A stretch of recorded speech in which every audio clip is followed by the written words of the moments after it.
What you really need to know about this method is that it's going to make you more confident.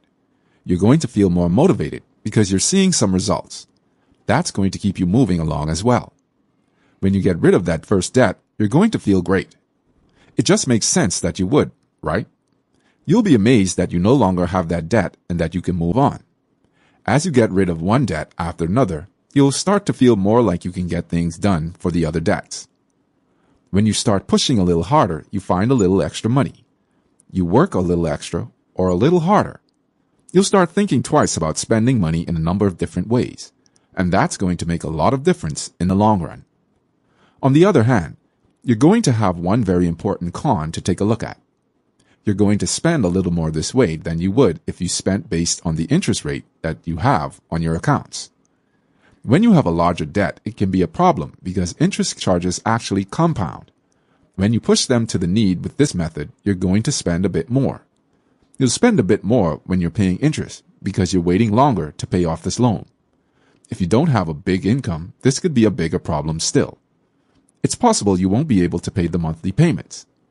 Now, if you have a loan at 20% and a loan at 3%, you may find that it's strange to pay the minimum on the 20% interest loan just because it's the highest balance. On the other hand, you'll need to pay attention to your total loan and interest rates to try and cut down interest as well. If you do not feel comfortable with the Snowball method, or you would like to try a different other option, there are some great alternatives. You've probably heard about the debt avalanche. When it comes to the debt avalanche, you're countering the biggest drawback of the Snowball method. You may be able to get the debts paid off cheaper this way. If you want to save yourself some money, you can take on your highest interest rates before anything else. Because you're getting rid of high interest loans, you're going to pay less in total interest over time, and that's crucial. You'll save a whole lot of money that way. Of course, if you have a lot of money on that low interest option, you'll be paying for a long time. For some people, this can be difficult to stick with because it takes so long to see results. On the other hand, you'll see that you're getting the biggest savings money-wise this way.